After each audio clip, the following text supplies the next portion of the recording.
Hi hello నమస్తే welcome to vibrant. నేను Lavanya ఒట్టుకూరి. Big boss house లో అందరూ ఊహించినట్టుగానే మూడో వారం అభయ్ నవీన్ ఎలిమినేట్ అయిపోయాడు. నిజానికి శనివారం ఎపిసోడ్ లోనే అభయ్ కి రెడ్ కార్డ్ ఇచ్చి గెట్ అవుట్ అంటూ నాగార్జున ఫైర్ అయ్యారు. అసలు బిగ్ బాస్ తెలుగు హిస్టరీలోనే ఇలా రెడ్ కార్డ్ ఎవరికి ఇవ్వలేదు. అయినా సరే మిగిలిన కంటెస్టెంట్ల రిక్వెస్ట్ కారణంగా అభయ్ను క్షమించారు నాగ్. కానీ ఈ వారం తక్కువ ఓటింగ్ కారణంగా నామినేషన్ లో ఉన్న అభయ్ ఎలిమినేట్ అయ్యాడు. మరి వెళ్తూ వెళ్తూ ఎవరి గురించి ఏం చెప్పాడో చూద్దాం. బిగ్ బాస్ హౌస్ గురించి, అభయ్ ఎలిమినేట్ గురించి, తక్కువ ఓటింగ్ కారణంగా హౌస్ నుంచి అవుట్ అయ్యాడు. వెళ్తూ వెళ్తూ నిఖిల్ గురించి, అభయ్ గురించి కామెంట్స్ చేశారు. ఆ ముగ్గురే రెడ్ జోన్. నిఖిల్ ఇలాంటి వాడని అనుకోలేదు. వెళ్తూ వెళ్తూ అభయ్ ఏం చెప్పాడంటే, బిగ్ బాస్ హౌస్ లో సండే ఫండే ఎపిసోడ్ గా సాగింది, ఎంటర్టైనింగ్ గానే సాగింది. ముఖ్యంగా విష్ణుప్రియ అయితే తన నెత్తి బ్రెయిన్ తింగరి డైలాగులతో నాగార్జున్ని బాగా నవ్వించింది.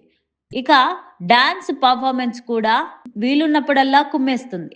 ఇక గేమ్ మధ్య మధ్యలో నామినేషన్లు ఉన్న ఒక్కొక్కరిని సేవ్ చేసుకుంటూ వెళ్ళారు నాగార్జున. ఇక చివరికి డేంజర్ జోన్లో ఉన్న పృథ్వీ, అభయ్ ఇద్దరిని యాక్టివిటీ ఏరియాలోకి పిలిచారు. అక్కడ ఎవరి కాళ్ళ కింద రెడ్ లైట్ వస్తే వాళ్ళు ఎలిమినేట్ అన్నారు. అందరూ ఊహించినట్లుగానే అభయ్ ఎలిమినేట్ కాగా పృథ్వీ సేఫ్ అయ్యాడు. ఇక అభయ్ ఎలిమినేషన్ అవ్వడంతో నిఖిల్, సీత, సోనియా బాగా ఫీల్ అయ్యారు. ముఖ్యంగా సీత అయితే బాగా ఏడ్చేసింది. అభయ్ స్టేజ్ మీదకి రాగానే తన జర్నీని చూపించారు నాగార్జున.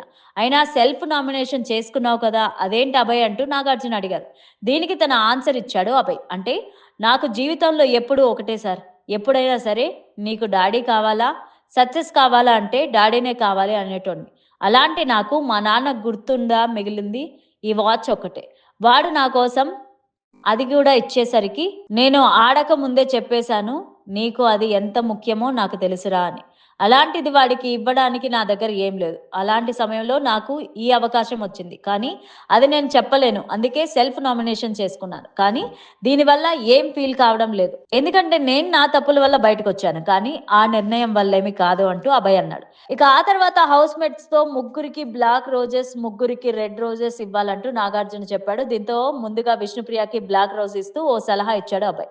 ఇది సలహా కోసమే ఇస్తున్నా. కొన్నిసార్లు నువ్వు కొన్ని పదాలు తెలియకుండా అనేస్తావు. తర్వాత వచ్చి సారీ చెప్తావు. నువ్వు అనకు, ఎందుకంటే నీ మనసు చాలా మంచిది అంటూ అభయ్ అన్నాడు.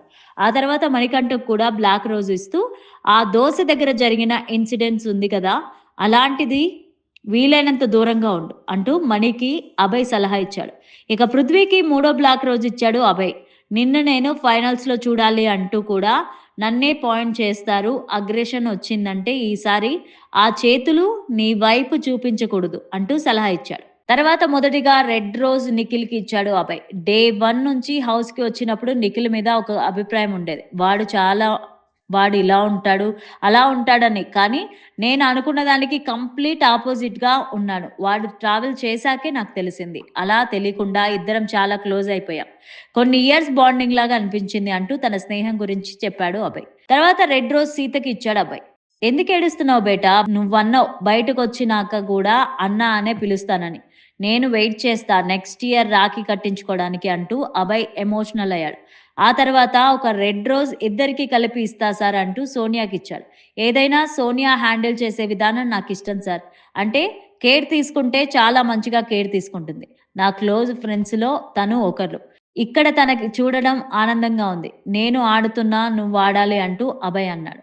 ఇక చివరి రోజు నబిల్కి ఇస్తూ, మొన్న ఫిజికల్ టాస్క్ గేమ్ ఆడుతుంటే తనకి నడుం నొప్పి వచ్చింది. నా దగ్గరకు వచ్చి, డార్లింగ్ నేను ఇంతకంటే ఎక్కువ ఆడలేను. ఎందుకంటే మళ్ళీ నేను ట్రోఫీ ఎత్తినప్పుడు ఇబ్బంది అవుతుంది, నడుం నొస్తుంది అన్నాడు.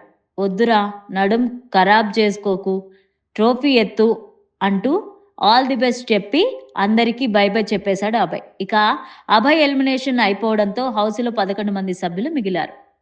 For more updates please subscribe to vibrant.